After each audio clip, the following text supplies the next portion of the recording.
Hello friends, अस्सलाम वालेकुम। कैसे हैं आप सब? उम्मीद करता हूँ कि आप सब खैरियत से होंगे। अगर आप मेरे इस चैनल पे नए हैं तो काइंडली सब्सक्राइब करें और कहानी अच्छी लगे तो कमेंट्स में ज़रूर बताइएगा। तो देर न करते हुए कहानी की तरफ चलते हैं। मेरे घर के पास एक बहुत पुराना पार्क है जिसके बारे में ये माना जाता है कि यहाँ जिन्नात का एक ख़ानदान अपने बच्चों समेत आबाद है।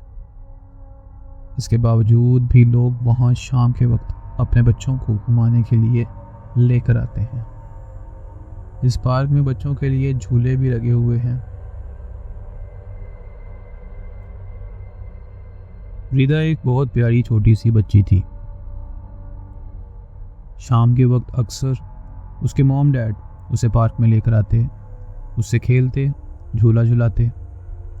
इस पार्क में एक बरसों पुराना पेड़ था जो इस पार्क के बिल्कुल सेंटर में था। ये पेड़ इतना बड़ा था कि इसका साया आधे पार्क को ढक देता था। लोग ज़्यादातर इस पेड़ से दूर ही रहते क्योंकि इनका मानना था कि जिन्नात का जो ख़ानदान यहाँ आबाद है वो इसी पेड़ में रहता है। रिदा के पेरेंट्स इस इलाके में अभी कुछ टाइम पहले ही शिफ्ट हुए थे, इसलिए उन्हें ये सब बातें मालूम न थी। इस दरख्त पर एक झूला भी लटका हुआ था जो हमेशा खाली रहता था और कोई इसके आसपास भी नहीं भटकता था क्योंकि लोगों का कहना था कि रात के 2 बजे के बाद ये झूला अपने आप झूलने लगता है और बच्चों के खेलने की आवाज़ें आती हैं। कुछ लोगों ने तो यहाँ पर ज़ाहरी तौर पर बच्चों को खेलते हुए भी देखा है। एक बार रिदा अपने पेरेंट्स से पार्क में जाने की जिद करने लगी। रात के 2 बज रहे थे। उसके पेरेंट्स ने उसे समझाया लेकिन रिदा अभी छोटी सी बच्ची ही थी, इसीलिए इसके पेरेंट्स उसे पार्क में ले गए। इस वक्त पार्क बिल्कुल खाली था। वहाँ हर तरफ अजीब सी खामोशी थी। इस बच्ची के पेरेंट्स इसे उसी दरख्त वाले झूले की तरफ ले गए और इसे झूले पर बिठा दिया। ये लोग खुद भी थोड़ी दूर एक बेंच पर बैठ गए और आपस में बातें करने लगे। कुछ देर बाद रिदा की मदर ने उसकी तरफ देखा तो उन्हें एक बच्ची सफ़ेद कपड़ों में दिखाई दी जो रिदा के पीछे खड़ी हुई थी और उसे झूला झुला रही थी। रिदा भी उसे हंस हंस के बातें कर रही थी। उसकी मदर को शक हुआ तो वो उठकर झूले की तरफ बढ़ने लगी। उनके जहन में बस एक ही ख्याल था कि रात के 2 बजे पार्क में कोई भी नहीं है तो ये छोटी बच्ची यहाँ कैसे आ गई। रिदा की मदर थोड़ा करीब ही पहुँची थी कि वो बच्ची दरख्त के पीछे चली गई। जब वो वहाँ पहुँची और उन्होंने दरख्त के पीछे देखा तो वो बच्ची गायब हो चुकी थी।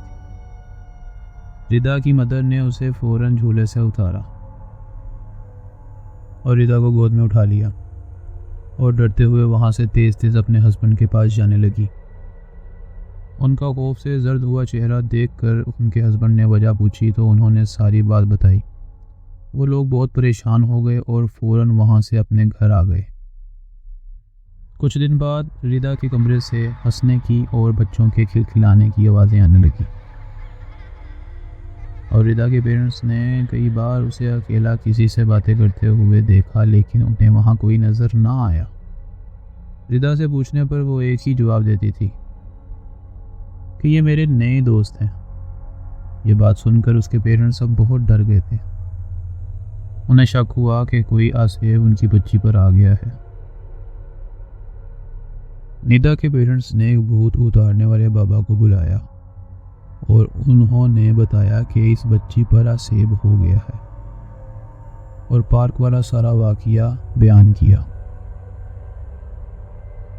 और क्योंकि रिदा अभी बच्ची थी इसलिए उसने इस आसेब को अपने बहुत करीब कर लिया है। अब ये सारी ज़िंदगी इसका पीछा नहीं छोड़ेंगे। रिदा के पेरेंट्स ने बहुत कोशिश की कि वो ठीक हो जाए और किसी तरह इस आसेब से इसका पीछा छूट जाए। वो इसे हर पीर बाबा के पास लेकर गए। आज रिदा 12 साल की हो गई है और इस बात को 6 साल गुजर चुके हैं, लेकिन आज भी रिदा अपने आप से हवा में बातें करती और उसके कमरे में से बच्चों के हंसने और खेलने की आवाज़ें आती, और ये हमेशा रात 2 बजे के बाद ही होता है।